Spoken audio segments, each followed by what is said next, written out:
What is going on, guys? Welcome back to Talking Jets with Tigo and to the first ever installment of a brand new show. And before we get into anything like that, I want to introduce my co host, the one, the only, the great, and ultimately intelligent Dom C. Welcome to the show, Dom. Tigo, man, I am so stoked for this, dude. Glad to be here. Glad to be with you, and glad to be talking some football.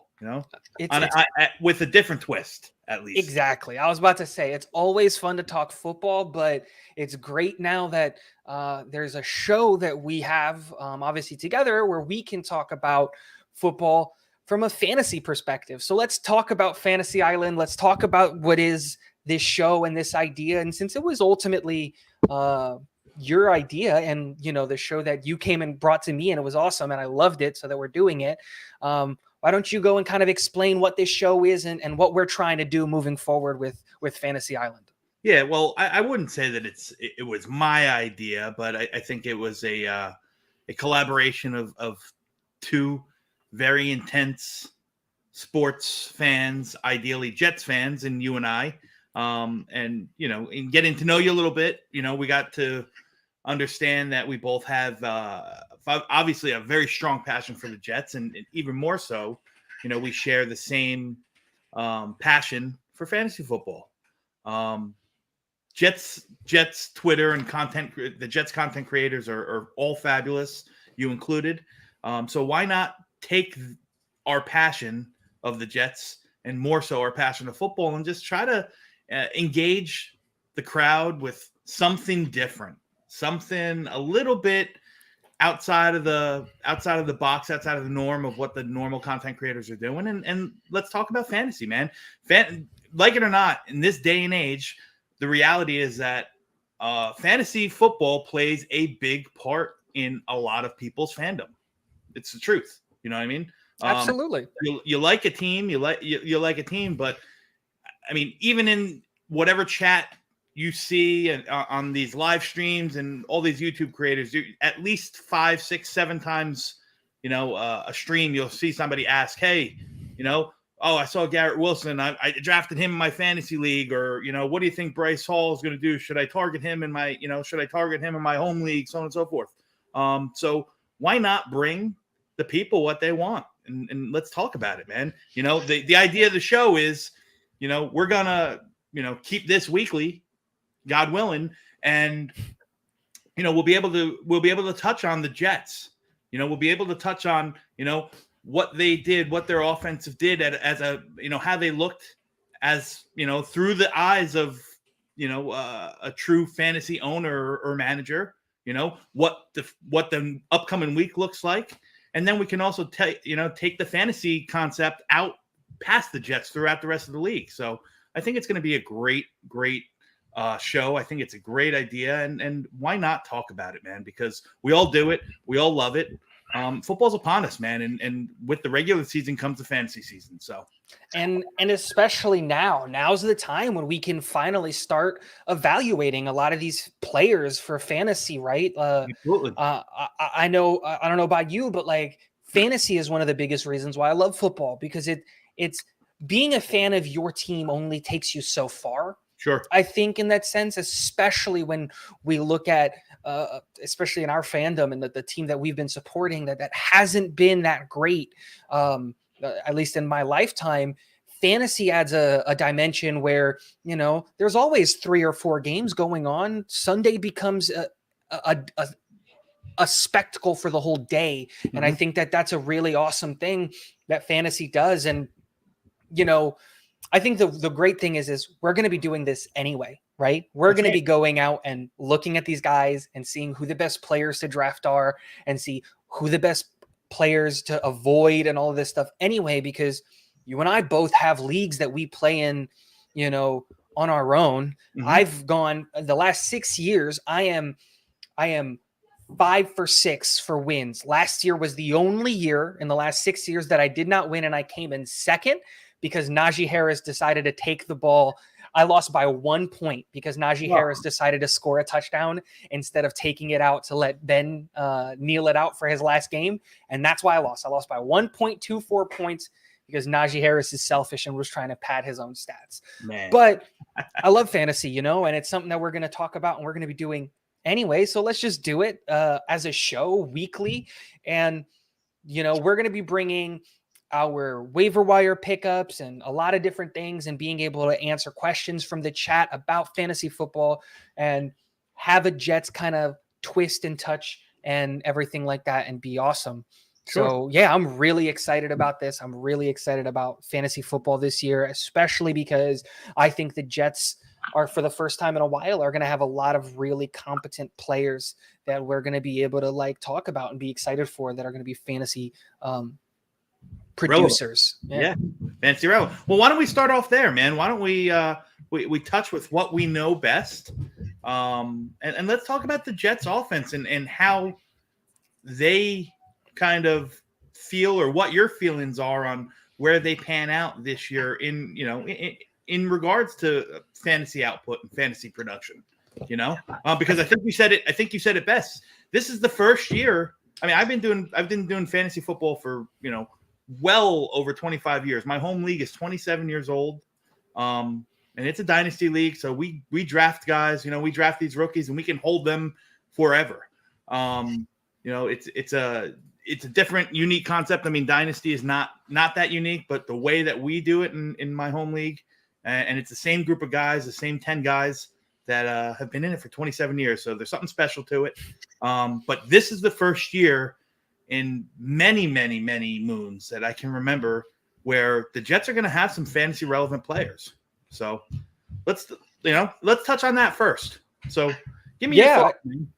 So I think here's the thing with the Jets and the players that we have and the things that are kind of going on with our team. First things first is I think that we got to be a little realistic. And I don't think that when I look at this Jets depth chart, I don't think that you're going to be able to draft one of these Jets players to be a wide receiver 1, a running back 1, a tight end 1, or one of your main contributors. The guy that you expect to go put up 20, 30 points on the regular, right? Your Jonathan Taylors, your Christian McCaffreys, whenever he's healthy, your Justin Jeffersons, those guys. But when I look at players like Elijah Moore and Breese Hall, and I was originally going to say CJ Uzama, but with him kind of disappearing at camp, I think we're going to see maybe more Tyler Conklin, especially after today. And what you saw, he got 2 catches, and I think one of them was a touchdown in the red zone. He's being a big body target for Zach with your Tyler Conklins. And even Michael Carter, I think you're getting a lot of really interesting production from some of these guys who can be wide receiver. I think Elijah Moore can definitely be a wide receiver 2 on some fantasy football teams. I think Tyler Conklin can definitely be that flex tight end. I believe in having 2 tight ends on a team, and then you evaluate week to week which one you're going to play. I was never a big fan of taking a tight end early, like a Kittle or a Kelsey or something, because you got to take those guys really early if you want to get those. We're talking second, third, fourth round, where I think you can get a lot of productive tight ends in, later rounds, 8, 9, 10. You can get a Tyler Conklin that late. You can get a CJ Uzama that late. So I really like the idea of a Tyler Conklin being one of the guys that you look at and you go, let me partner him with somebody else and see which tight end I play.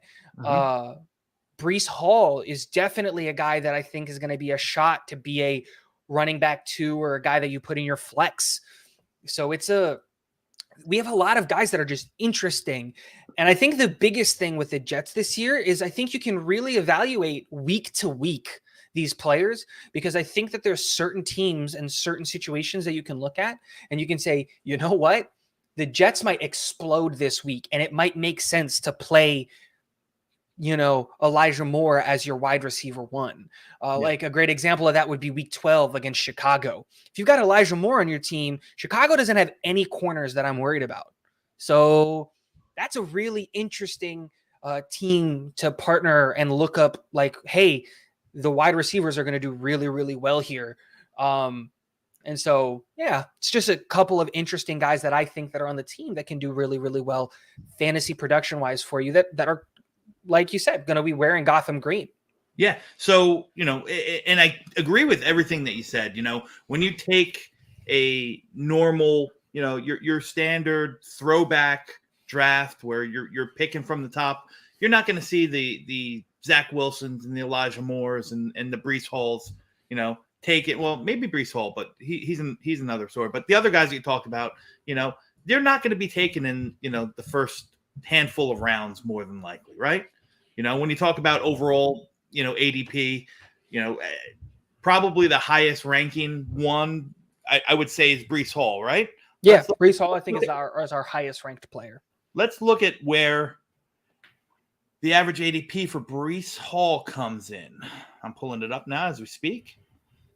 So I'll let you take a guess, take a gander. Where does Breece Hall fall in average? And I'm talking, standard, half point PPR, throwback style. Everyone's available. Where do you think Breece Hall falls? Like what round he gets taken? Just like, his overall average draft position. Probably, it's probably late. Like he's probably like the somewhere in I'm trying to think of running backs and the expectations that rookie running backs get. You're probably looking at anywhere from like 15 to 18, probably like a 16 or 17th best running back. He's probably getting drafted in probably rounds 10 to 14, depending on how you do it. So his average draft position, and I'm basing this off of Fantasy Pros, which kind of takes an aggregate of all the big, draft rankings and kind of puts it all together. So Breece Hall is the 21st ranked running back with an average draft position of 38. Wow. That would put him in a standard 12, that would put him in round 4 in a standard 12-team league. That's probably pretty aggressive, but running backs are king. Running backs are king in fantasy football. So that's really interesting. So, they have him. I'll say this. Running back, they have him at running back 21. Running back 20 is Josh Jacobs. Running back 19 is James Carter. Running back 18 is Antonio Gibson. And after Breece Hall, running back 22 is Travis Etienne. Running back 23 is Elijah Mitchell. And running back 24 is A.J. Dillon. So comparatively, in that group, I guess he would fall there in regards to draft rankings and projectability and production for most likely. I mean, personally, I don't think he's at the tier of somebody like Antonio Gibson, somebody like James Conner, who knows what he's doing. I mean, last year might have been an anomaly, but I like him better than an AJ Dillon. Where do you have, where would you compare, AJ Dillon or Breece Hall? I would take Breece Hall. You take Breece Hall. I'm just not the biggest fan of AJ Dillon, not because I don't like AJ Dillon, but because he's on Green Bay and he's a second fiddle in Green Bay. Okay. So, right. And so when you're looking at your fantasy production, it's hard to look at him and be like, yeah, I'm super confident that AJ Dillon is going to get a bunch of production because he's second fiddle, right? Like he's going to get snaps behind Jones. Mm-hmm. Jones is, I think personally, he's going to be the superstar of that offense this coming year because Green Bay doesn't have anyone to throw the ball to. Yeah. So it's like now you're looking at AJ Dillon as he's kind of going to get a couple of snaps a game. I think his value goes a little bit down because I think when Aaron Jones, the moment you trade away, Devonte Parker, and now the show has to run through Aaron Jones. It's going to have to be the Aaron show in Green Bay. So that's why I'm not the biggest fan of A.J. Dillon, but I definitely look at Breece Hall as having the potential, especially behind our offensive line, because I think our offensive line's strong suit is going to be in the run game. We've got a lot of really good maulers, guys that are really good downhill. In my mind, I just can't wait to see the play where Laken Tomlinson pulls from the left guard spot and runs behind Mekhi Becton and Elijah Vera Tucker, and then Breece Hall is just the guy back there. How are you going to get through that wall of meat? You just don't, because those guys are bigger, badder, and stronger than you. So I like to think that Breese Hall personally is in that, tier 3 of, I want to say like tier 3 of running backs where your DeAndre Swifts, your Javonte Williamses, your Leonard Fournette's. So just for reference points, DeAndre Swift, running back 8, overall average draft position number 12. Javonte Williams, running back 9, overall draft position 15. Aaron Jones, who you talked about, carrying the load in Green Bay, running back 13, average draft position 23. So these guys are all first and second round picks. Breece Hall's not too far away. They have him, his average spot falls towards the end of the 4th round in your standard 12-team leagues. So question I pose to you, Tigo, do you think his production could be somewhat of up towards where DeAndre Swift and Javonte Williams end up this year? I mean, listen, I know being Jets fans especially, the talk of the town is the schedule and how difficult it is overall. Schedule or strength of schedule plays a much, much bigger, important part when we talk strictly about fantasy, right? Like, absolutely. We go week 1, you're thinking of that Baltimore defense. Week 2, we got week 2. We have Cleveland, again, another strong defense. Week 3, Pittsburgh, another strong defense. Cincinnati. All right, week 4 is Pittsburgh, another strong defense. So 3 out of the 4 weeks, you're playing some pretty rugged. Miami. Defense. I'm not going to take anything away from Miami's defense either. Miami's defense was winning them games last year. You're absolutely right when you look at like having the concern, especially because when you're talking about fantasy specifically, like the defenses that you're facing are very, very important. Yeah. But I look at it and I go, Breece Hall in my mind is, if you're the guy who's like in a traditional 12-man league and you're doing a snake draft, if you have like the 12th pick, those running backs that you expect to be taken early, your Jonathan Taylors, your Christian McCaffreys, your Derrick Henrys, your Dalvin Cooks, your Joe Mixons, your Najee Harris, and your Nick Chubbs, like there's a good to fair chance that all of those guys are taken, right? Because running backs are king. Like the first round should be running back after running back after running back after running back after running back after running. Like you shouldn't see really a wide receiver taken in round 1. Like the exception might be a Cooper Kupp, Jamar Chase, like Justin Jefferson. Those are the guys that I look at and I go, maybe those guys sneak into the first round. But if you're traditionally playing fantasy in a traditional sense, the first 12 picks should be running backs. Well, if you're pick 12 and 13, I like to look at those positions as maybe you take the 2 best wide receivers off the board, right? Yeah. Maybe you go and you say, I'm going to get Cooper Kupp and I'm going to get Justin Jefferson or whoever you consider your number 2 wide receiver is, right? Like, or Cooper Kupp and Jamar. I think Cooper Kupp has to be the number 1 wide receiver this year.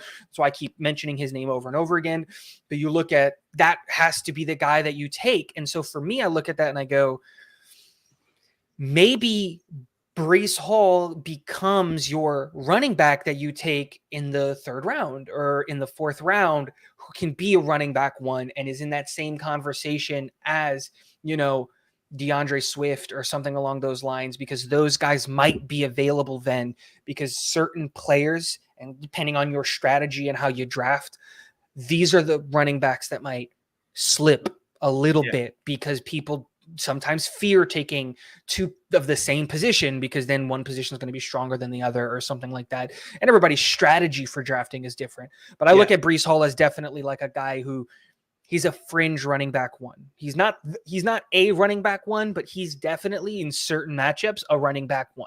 I like that. I like that rationale. Like Breece Hall, is right now when, with your fantasy goggles on, he's an ideal guy to soak up as your running back 2, fringe running back 1, if you start your draft with Justin Jefferson and Jamar Chase, or if you start your draft with, Cooper Kupp and Travis Kelce, or if you start your draft with Jonathan Taylor and your wide receiver 10 that you come back off the board, in the flip side of round 2. So That's a good guy. Breese Hall's a perfect target right there. Another guy that is carrying a lot of hype this year with the Jets. In regards to fantasy, I think the arrow is pointing straight up for Elijah Moore, right? We all know what he can do. He still had, in terms of fantasy production, he's not there yet. But you could say right now he's in the top 30.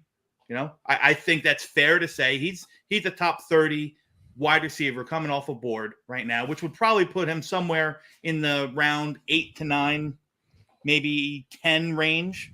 And I think that's fair. And he's a guy that if you soak up as your third wide receiver or fourth wide receiver after you secure two good solid guys, he's nothing but potential. And I'm trying to pull him up right now. Let's look where Elijah Moore falls in your average draft position here. He's an interesting player because I think what's going to happen with Elijah Moore is I think a lot of people are going to draft him and then he's going to ride the bench for the first couple of weeks, like really, really hard. And then ultimately what's going to end up happening is as the season progresses, because again, we've got a pretty rough schedule early on, depending on who you ask and how you look at it, right? But once we make it over the hump that I think is week 7, week 8, week 9, and we come back off of the bye, we really get kind of a relatively easy schedule when you're talking about production, like fantasy production from Elijah Moore, because New England is going to be running with a whole new set of cornerbacks, right? Chicago is an abysmal football team. Minnesota is we don't know what we're going to get from Minnesota, but like you're talking about now it's 13, 14 really weeks of chemistry being built with Zach Wilson and Elijah Moore building off of what they did last year. Then we face Buffalo. That's always going to be a hard team to face. But then you go back and you go Detroit, Jacksonville, Seattle, Miami. So you're looking at Elijah Moore can really towards the end of the year be a wide receiver 2 or even a wide receiver 1 and can be a guy that you can play towards the end of the year that can, I think, can be a player that can ultimately win you your fantasy league towards the end of the year. We're going to be facing, in my opinion, really bad teams. And if your league ends week 17 or week 18, when we're facing Seattle or Miami, that's a good scenario for not only if you're a Jets fan, but for your fantasy team if you have Jets players. Yeah, well, I think that Elijah Moore as a number 1 fantasy receiver might be a little bit of a stretch. And towards the end of the year, I'm just saying, we're fighting for a playoff spot. He gets 2 touchdowns against Miami. Like that's not out of the realm of possibility. No, absolutely not. League winner, yes. Wide receiver 1 when it's all said and done. Oh, no. That's probably a stretch. So here, I found him here in the list. Where do you think his average draft position falls? Take a guess. Probably like if we're ranking wide receivers, I think you were perfectly spot on. I think he's anywhere from probably 26 to 30. And I'm guessing that he's getting drafted in like round 10 ish. Not round 10. I'm sorry. That's the wrong, I don't know. Probably like he's I think let's put him in the middle. Let's take him the 28th wide receiver. So he's probably being taken in like the 5th or the 6th round. Okay. So he falls in here at wide receiver 33 with an average draft position at 85. So 12, 24, 36, 48, 60, 72, 84. You're talking about round 7 value for Elijah Moore with the 33rd receiver ranked on the board. 32, Darnell Mooney. 31, Hunter Renfrow. Awful. 30, Adam Thielen. 29, Gabe Davis. I take Elijah Moore over all of those guys. And then I would be skeptical on the Adam Thielen because Adam Thielen was a big contributor. I've drafted Adam Thielen religiously. I love Adam Thielen like a lot. And I've drafted him religiously because he's always a guy that he's not going to get you a lot of yardage production, but in the red zone, I don't know what it is about him and Kirk Cousins, but Kirk Cousins loves throwing the ball to Adam Thielen in the red zone because Adam Thielen will be like, hey, 1 week he'll get you 9 points. And then the next week he'll get you 30 because he's got 2.5. Like he's got 2 touchdowns and a rushing touchdown and a throwing touchdown because they do those plays with him. Like he's an interesting player. But all of those other wide receivers that you mentioned, I'm taking Elijah Moore, not just because I'm a Jets fan, but just because of the pure talent of the kid over all of them. Okay, so let's play the same game we did with Breese Hall. Okay. Would you rather Elijah Moore or Darnell Mooney? More. Would you rather Elijah Moore or Juju Smith-Schuster? More. Okay. That's an interesting one. Yeah, I'm not a fan of Juju. Even in Kansas City, I'm not a fan of Juju. I think I'm more of a fan this year of Juju due to the circumstances of where he is and what's around him. Here's an interesting one. Two very interesting ones. Elijah Moore, Devonte Smith. Ooh. Elijah Moore, because one, I've been on record of saying I do not believe in Devonte Smith as a wide receiver in the NFL, not because of his talent. We're talking fantasy here, though. But I still think I don't believe in Philly to be able to put up the production. Okay. That Devonte Smith is going to be a viable. Like I just don't. I think that team runs through Jalen Hurts, and I mean literally runs through Jalen Hurts. So I feel it hard to see Devonte Smith getting a lot of reps, especially with the addition of AJ Brown. Like that's the biggest thing, right? Now he's becoming wide receiver 2. And if you're throwing the ball, who are you throwing it to? You know, barely 170 pounds soaking wet Devonte Smith or big boy AJ Brown, the guy that you just paid a lot of money for. So that's kind of my thought process. I hear you, and I agree with you that the offense runs through the legs of Jalen Hurts first and foremost. So, fantasy production is going to be limited for all of the pass catchers there, whether it's Devonte Smith, AJ Brown, Dallas Goedert, whomever's on the field. And here's another interesting one, and then we'll move on. Elijah Moore or Rashad Bateman, who is now the de facto number 1 in Baltimore. Early, like weeks 1 to 5, like okay, as long as Dobbins is hurt, Rashad Bateman. But the moment Dobbins comes back to that team, Elijah Moore. And I just think that because I think what we're looking at, and I said this before, I think Elijah Moore is going to come on strong late, while I think Rashad Bateman is going to come on strong early, fantasy production wise, and he's going to fall off because I just don't think Bateman has the talent around him. I think that defenses are really going to be able to focus on Bateman, so his production is going to be down, and his supporting cast is going to be the guys that are going to get a lot of attention because you're going to double team Rashad Bateman because he's the only wide receiver that matters on that team. Yeah. So Bateman falls to wide receiver 37 on Fantasy Pros conglomerate list here. Also within that 8th round range, which I think is value for Rashad Bateman. And that 33 overall with that 6th round value at Elijah Moore is probably where he's going to fall. It might be a little strong for my liking. I love Elijah Moore and I love the upside of him as a fantasy player. But I like it a lot more in rounds 8, 9, or 10, where he slips through the cracks and then you can soak him up and kind of stash him after I have 2, maybe 3 established wide receivers on my team already.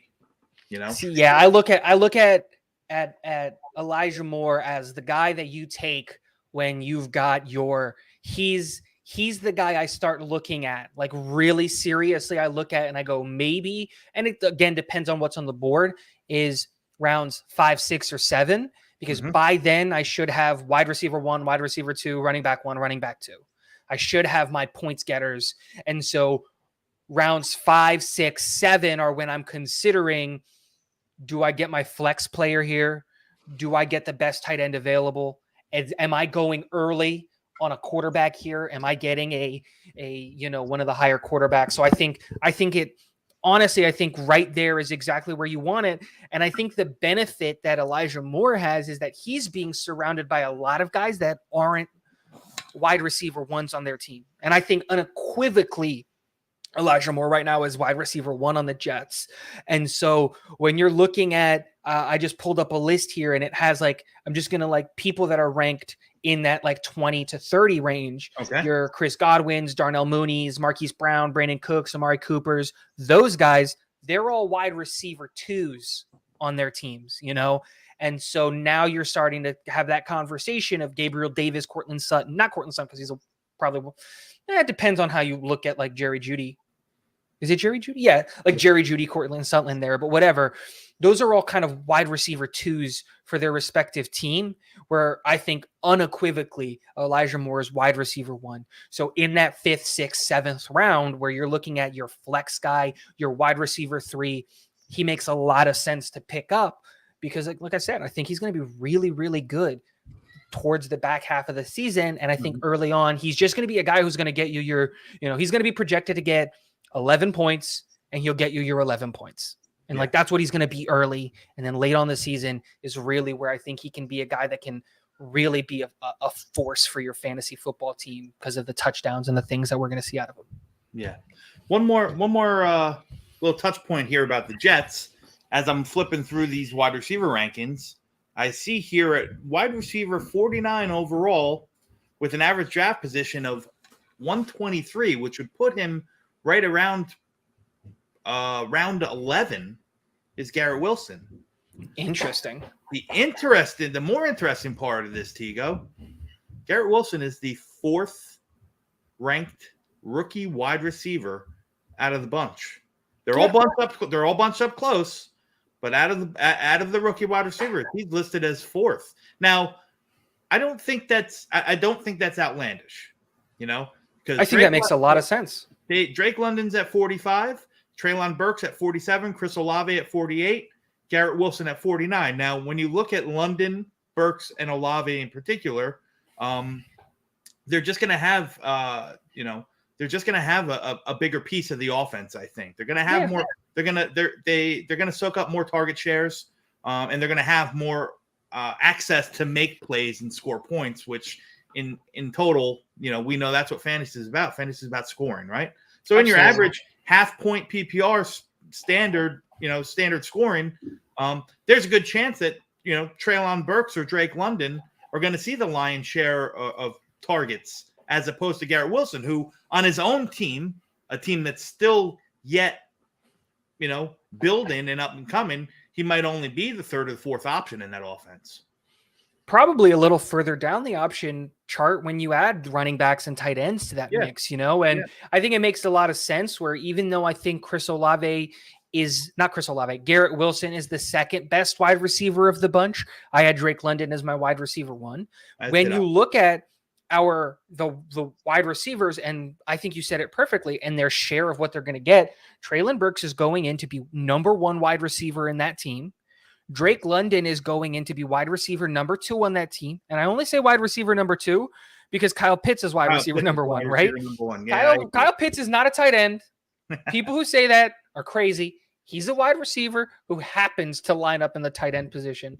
And then Chris Olave, I think, is going to be asked to do a lot for that team, for the Saints, because we don't know what's happening with Michael Thomas and whether or not he's going to be healthy and ready to play, or if he's going to throw a hissy fit. Like, we don't know, and I think they're going to ask a lot from him. So I think that makes a lot of sense with Garrett Wilson. One person that I'm surprised didn't make that cut when you're looking at fantasy production rankings is a Christian Watson coming out of Green Bay, because he's going into a wide receiver room that's devoid of talent, and he has a really interesting skill set with a quarterback with a really interesting arm. So Christian Watson is he's an anomaly. He's going to be an anomaly because we know that the talent that he does possess, but he still comes from a small school, and he's been battling injuries, and frankly, he's been outplayed so far in camp. Now, take it with a grain of salt. It's been training camp, but Romeo Doubs is really turning heads there. As a matter of fact, a lot of the people that I follow and I listen to throughout the league have had nothing but gushing compliments about what Romeo Doubs is doing. And to boot, his biggest advocate so far in this very short preseason we've had is one Aaron Rodgers. Interesting. Aaron Rodgers, he likes his guys, right? He likes his guys, and if he likes you, he's going to feed you. I'd be interested to see, though, the percentage of reps that Dubs is taking against which corners is he taking his reps against, right? Because like if Christian Watson is failing against Jair Alexander on a regular basis, that's a good thing, right? Because Jair Alexander is one of the best corners in football. He just got paid to be one of the best corners in football. So I'd be interested to see who the reps are going against, because I think that's really, really important.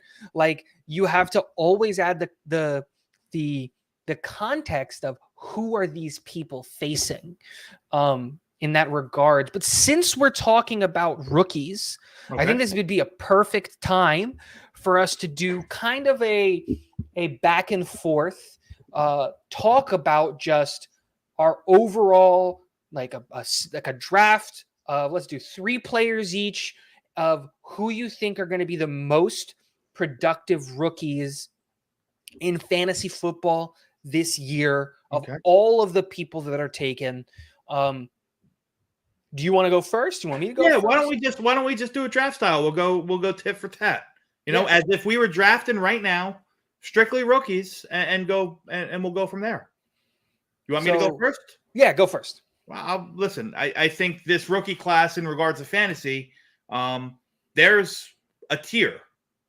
Number 1 tier is exactly who we've talked about. Without a doubt, Breese Hall has got to be the first rookie taken in this draft. So if you didn't pick him, I would have taken him. I absolutely agree. Okay, so I'll take Breese Hall. You're up at number 2.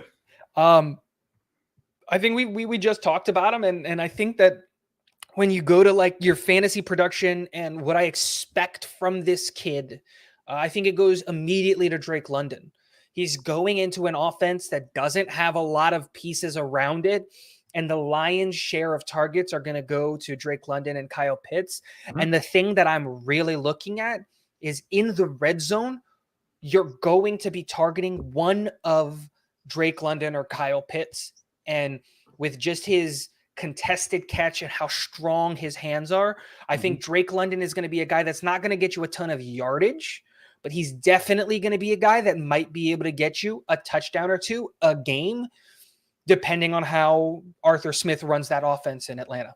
Yeah, no, listen, I think Drake London fell into a great situation, especially in regards to fantasy, because they're a team that's going to be playing from behind a lot. They're going to be throwing the ball. I'm curious to see how Marcus Mariota stacks up after really kind of riding the pine for a couple years in Oakland.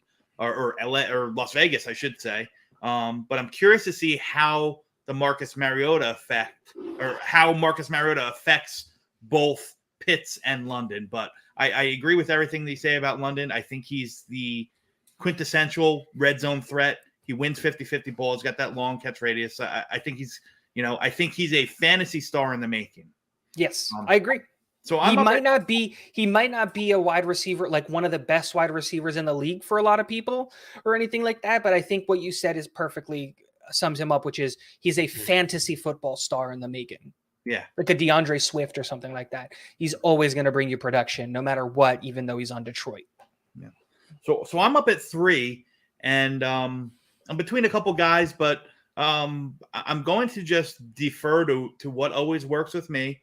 And I'm going to take a guy who I think is going to be on the field a lot. He's going to have a lot of opportunity in an offense that itself has kind of rebuilt now after trading their quarterback. And I'm going to take Kenneth Walker in Seattle. Interesting. Yeah, with he's the de facto number 1. I mean, Rashad Penny, is there, and I think they're going to split time or split reps at first, but we all know what Rashad Penny is. He's an injury waiting to happen. Yeah. So I think the opportunity is going to be there for Kenneth Walker to grab it and run with it, in the literal sense as well. Whether it's Geno Smith or Drew Lock behind the helm, he's going to be given opportunity. And I think that when it comes down to it, he's the best running back on that team as it stands right now. So I'll take Kenneth Walker at 3. I think that's a really good pick. I think Kenneth Walker is going to be given a lion's share of the workload in Seattle. I know that they got DK Metcalf, and I know that they have Tyler Lockett, and they've got a good wide receiver room. But what they don't have is, I think, a quarterback that they trust to get the ball there. And if, let's say, they do trade for a Jimmy G or something like that, that's still not a quarterback that you trust, that you want the ball coming out of his hands, let's say, all of the time. And I think what we're going to see a lot in Seattle is them trying to develop the pass through the run game. I think Kenneth Walker's a really, really interesting pick. And they also and they also finally invested some, high-end draft capital on the offensive line, bringing in Charles Cross. Although he's more of he's more the quintessential, pass set offensive line, he's still a dog nonetheless. So, I listen, when all fails, go with the best running back. Go with the running back who's going to touch the ball the most, and that's why I take Kenneth Walker at 3. So you're up at 4. For me, I think this is going to be an interesting pick, just because I don't think a lot of people are really keeping an eye on this guy and what he's doing at camp. And I think that George Pickens is probably going to be my pick here. He has been getting, I don't want to say a lot of the attention at Pittsburgh camp because they have a new quarterback there. All of the eyes are always going to be on Kenny Pickett, right? Mm-hmm. But I have a lot of friends that are Pittsburgh fans, and I keep getting clips and seeing reports and seeing things coming out of the Pittsburgh camp where he's going up against their ones and he is just disrespecting their cornerbacks, catching balls on their head, jumping over them, doing like things that like a rookie shouldn't really be doing at training camp. Mm-hmm. And so I think when you look at the production and what we're going to see out of that team with ultimately what I believe is going to be weak quarterback play, George Pickens is the guy that I think he can be I'm going to temper this when I say this. I don't mean Antonio Brown in the sense of like he's that good of a wide receiver, but what I mean is George Pickens can be what Antonio Brown was to Big Ben in the sense of, for Kenny Pickett, if there's nothing, throw the ball wherever George Pickens is, because it's a 50-50. Yeah. And there's more likely of a chance that George comes down with it versus the defender, and you're almost never going to get an interception because that guy fights every single rep. I love Pickens, and I love the just how mean he is and how he plays. And I think that's going to translate really well to fantasy production. I love Pickens, and I think he's got that alpha receiver in him. Yep. It's interesting that you take him here. I don't know if I'd take him over some of the other guys here, but I love him. And I absolutely think George Pickens is going to be a better pro than he was in college. Yep. If he can keep the injury stuff, if he can show that he's past that, I think sooner rather than later, he's going to be that alpha male on that wide receiving core, especially with, the talks about Deontay Johnson possibly being bantered about in some trades. Yeah, I just look at that and I go, that wide receiver room, Claypool's really a one-trick pony. He's kind of a deep threat, and Deontay Johnson, while he's a great wide receiver, I just look at that team trying to find their next wide receiver one, and George Pickens just fills that role for me so well. And I just picture the wide receiver screen. Like, he's just so good with the ball in his hands that I think that he's going to be a guy who's just going to get you yardage, like yards after the catch. That's what he's going to do. Balls up the middle. That's what he's going to do. I really believe in that kid for that. Yeah. Number 5's a no-brainer for me. Probably is my wide receiver 1 in fantasy this year. And it's due to the type of player that he is, the offense that he's going into, and the fact that he's going to be asked to be there and be the man after they traded A.J. Brown. I'm going to take Treylon Burks in Tennessee and hope that he builds some chemistry real quick with Ryan Tannehill and takes off in that wide receiver 1 role on the Titans, because that's only going to produce high end, top 24 upside fantasy production. So Treylon Burks, no brainer for me at 5. I like Treylon Burks a lot. I just have a difficult time believing that when you're looking at from a fantasy perspective, that Treylon Burks is going to be very productive in fantasy.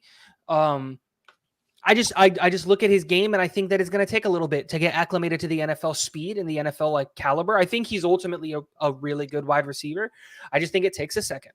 Okay. And I think that you're going to really I think they're going to just burn the candle on Derrick Henry. They're not going to want to you know what I mean? Just really just run that guy into the ground because he's one of the best running backs in the league. And so I think that's an interesting pick. Even with that, Tigo, say that, Henry gets his 300, 400 touches again. He did that with AJ Brown. And again, I'm not trying to compare Treylon Burks to AJ Brown, but even with that, AJ Brown put up 2 years of over 100 catches a year, 10 touchdowns, close to 10 touchdowns a year. But I look at AJ Brown as like AJ again. If he comes in playing at that level, then I'm so happy to eat my words here. I just don't think he does. That's my thing. I think he takes a while to get going. So by the end of the year, when you look at all of the points and the averages and everything like that, I think they're going to be a little lower than expected because I think he's going to take a second to get going. Gotcha. Well, you're up at 6. You're up at 6. Who you got? For me, again, going a little bit off the board here with a name that I don't think a lot of people would expect for me to take here, but I think that he's going to be asked to do a lot. And I think I'm going to take James Cook with the Bills here. I look at him as and the team that he's coming into and what he's going to be asked to do in Buffalo. And I think the moment he got drafted, he became running back 1. I'm going to take Cook over Singletary and Moss and everybody that's in that running back room. And the thing that I love about James Cook is not just what he's going to bring in the run game, but ultimately what he's really going to bring in the pass game. That wide receiver room is really, really lethal in Buffalo. But when you're looking at a dink and dunk option, someone to hit in the flats who's going to make space and he's going to go like, hey, you give this guy the ball in room and in space and you have him just go create something. James Cook, I think, does that really, really well, brings a lot of value. And I think that he's going to be really, really productive in fantasy based on just what he's going to be asked to do.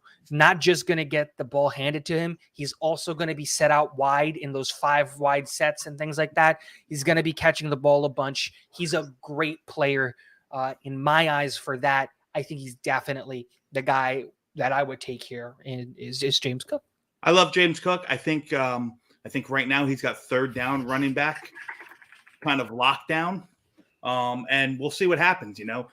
People are either Singletary truthers or they're Singletary haters.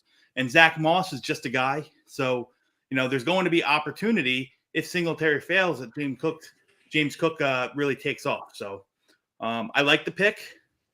And that would leave me up. And I'm going to go here. Man. It's an interesting record because you got the last pick, and there's a lot of really good rookies this year that you can look at. I'm gonna, I'm going to. I as a Jet fan, I probably should take Garrett Wilson, but I'm not. I'm gonna take Skye Moore. Oh, I love it. I love it. Skye Moore, and again, I think it has to do with the fact that he's going to be asked to step in and produce a lot more right off the bat. Fantasy production as for rookies is, very limited. It's rare that, you get the Jamar Chases and the Justin Jeffersons who come in and are, elite top 12 in their position right off the bat. The reality is that they're not. So my focus is always to, look at target share. And, you look at that wide receiving core. You look at that wide receiving core in Kansas City. You have Marquez Valdez-Scantling there now. You have Juju Smith-Schuster. Both are nice players. Skye Moore is going to see a lot of those balls. I mean, Travis Kelce's going to be, in essence, he's target number 1. He's going to soak up the most of the targets. But that's a pass-happy offense. I think they averaged 64% pass last year. to a 38 or to a 36% run, breakdown. So they want to throw the ball, and there's got to be targets. There's going to be targets available, and Skye Moore is, I think, being slept on or underrated in this wide receiver class in regards to his talent and his overall production. So I'll take Skye Moore. I love this pick a lot. I think Skye Moore is one of the better, truly better wide receivers that was taken in this class. And ultimately, I think that when you look at that wide receiver room, Kansas City is one of those teams where their wide receiver room is way more interesting than anybody thinks, because you got to ask the question, like with Juju, how much of a healthy Juju are we going to get? Because he's a walking injury. Yep. Right. McCole Hardman's just a guy. Marquez Valdes-Scantling is just a guy. And when you add into that competition a Skye Moore who has a true home run hitting ability, Josh Gordon, who's trying to come in and really establish himself as an NFL wide receiver again, at 31, there's a lot of potential for balls to get put into play there. And Skye Moore seems like that home run hit, hey, we're going to call Wasp, and let's put Skye Moore in there because he's going to double move the safety and be open 30, 40 yards down the field, because that's just what he is. I think he's a reincarnated Tyreek Hill. I just don't think he's as fast as Tyreek Hill yet. Yeah, and you look at it, you look at those other guys, right?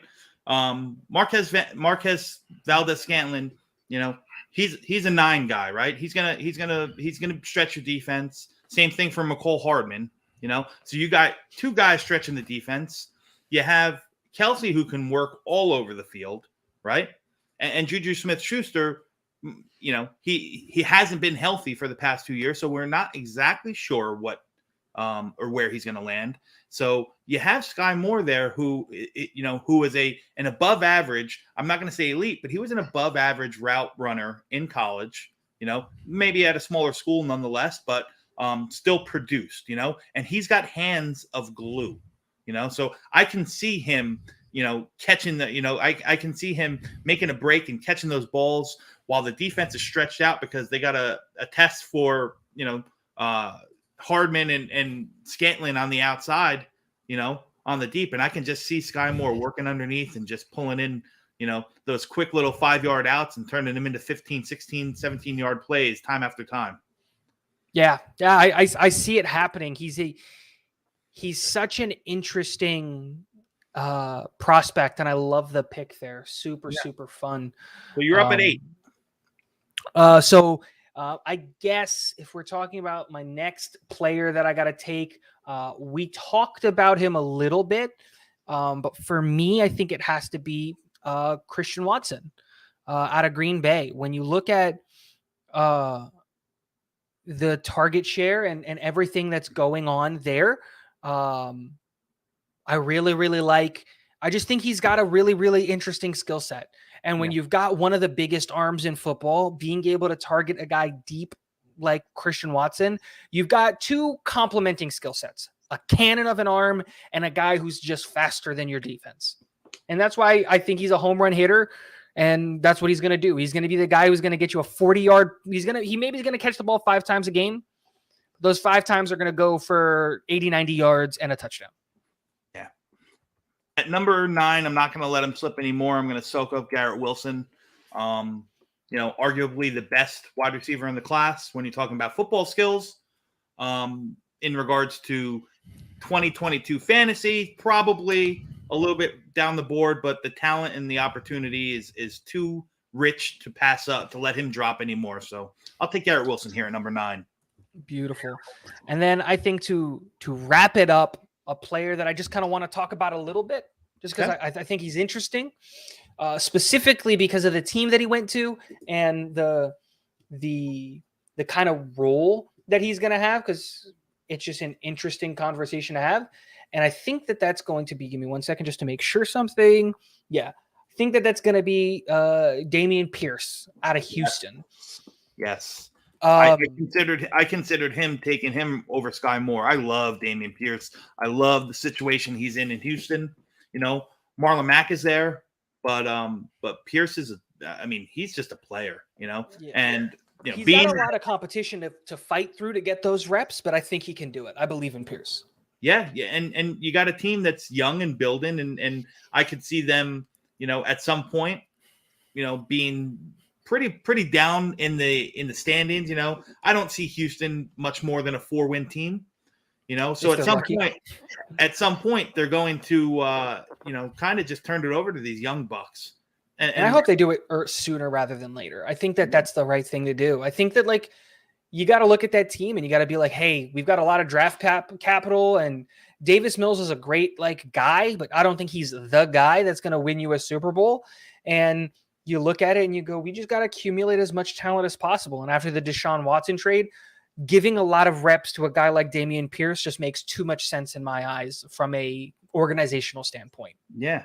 So that's the, you know, if you want to go a 12 round first, or 12 team first round, we'll go 2 more picks each. Now, I want to see if there's any questions from the chat and get a little bit of that before we end the show. Yeah, sure. And just kind of open it up there. Because I think because we could go rookies forever. I could talk these rookies all night long.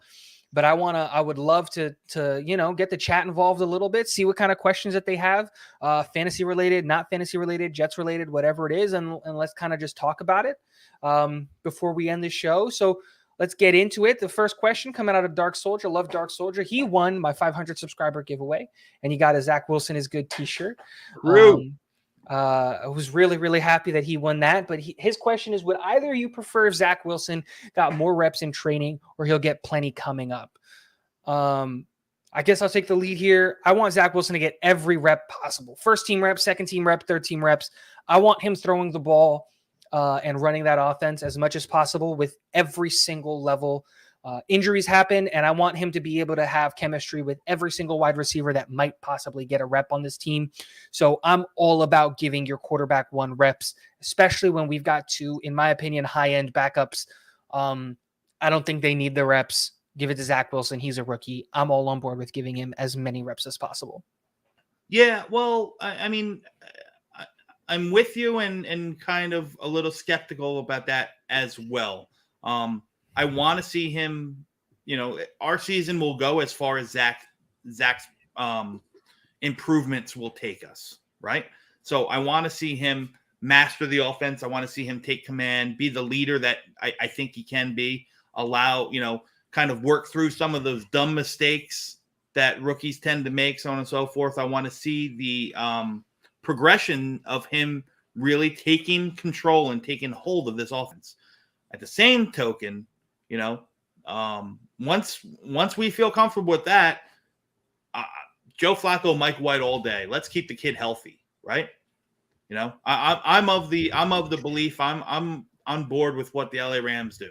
You know, let's but let's not put our starters in a position where they possibly get hurt. You know, because all this stuff means nothing right now. It doesn't mean anything until September 11th or September 9th when the season kicks off, right?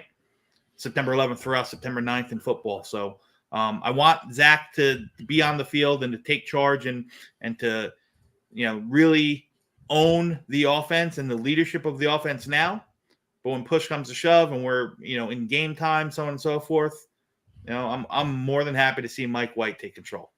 Yeah, I think that's really interesting, an interesting take, honestly, because I understand the whole concept of like, hey, we got to keep our starters healthy and stuff like that, but I just don't think that we're at the Rams level yet where we can kind of relax, you know. I think we need those reps, and I think that's a really, really interesting take. One last comment before we wrap it up from Sergeant Mike. It's kind of not a question, but kind of a comment, and we can kind of discuss it and then wrap up the show. He goes, Zach Wilson will shine regardless He's in sync with Elijah, and the tight ends are big enough to easily spot, and their routes are simpler. Garrett Wilson just needs to learn his route. He follows that up. Not saying that Garrett Wilson doesn't already know the routes, just more repetition is beneficial. His hands are legendary. What do you kind of think on that perspective with, because he's adding an interesting take to Dark Soldier's question, which is like, it's kind of taking your side, which is like, hey, Zach's going to do Zach things. He doesn't need those reps. The guys who probably need the reps are the rookie wide receivers and the new players and things like that. I guess my question or my thing is like, are you kind of on board with that? You believe that take as well? Does that keep going on to the wide receivers and other things like that keeping them safe and see all of that stuff? I think that the preseason, what we're seeing now in the preseason and what we'll see with our joint practices with the Falcons or the Giants or whomever we have, it is really the meat and potatoes of what we need to see. I don't need to see these guys in live action on the field. You want to give them, a series or two to get them out there and work through the cobwebs and get game speed up. That's fine. But I want to go into the season completely healthy, with nothing left to worry about or no what ifs or what happens. Interesting. So that's my Alrighty. Well, thank you everybody who stopped by and came to our first episode of Fantasy Island. Guys, we're going to be doing this show every Wednesday at 9:00, no matter what, rain, shine, doesn't matter. This show is happening. A lot of cool and exciting things. I want to bring on guests. I want to do more conversations and really just take a super deep dive into fantasy football. I love it. I'm going to start doing my fantasy football prep anyway. So let's be a part of this together. Thank you for stopping by. Domsey, thank you for coming up with this idea really and presenting it to me. I loved this show and I'm so excited to keep doing this with you. Do you have anything else to say before we wrap up? No, my pleasure, man. Listen, spread the word, get in here, bring your questions. We're going to talk about all things fantasy related. You want to talk draft strategy. You want to talk who to start, who to sit, sleepers, busts, the whole nine. You're going to get some, some good feedback from Tigo and myself. So I hope you enjoy it as much as we do already and continue will. So that's it. Thank you guys for stopping by. If you haven't already, hit the subscribe button, hit the like button. It really, really helps. Hit the share button so that we get more people in here. We are marching our way over to 1,000 subscribers. I would love to be able to hit 1,000 before week one. We're so close to 800. We are at 794 subs right now. If you haven't already, hit the sub button. And if you're not done with the night and you want more Jets content, head over to the NFL or Jets Chaos channel. I will put the link in the chat. He's starting his live show right now, Wacky Wednesday. It's always a blast over there. Thank you guys for stopping by. I really, really appreciate it. And last but not least, go Jets.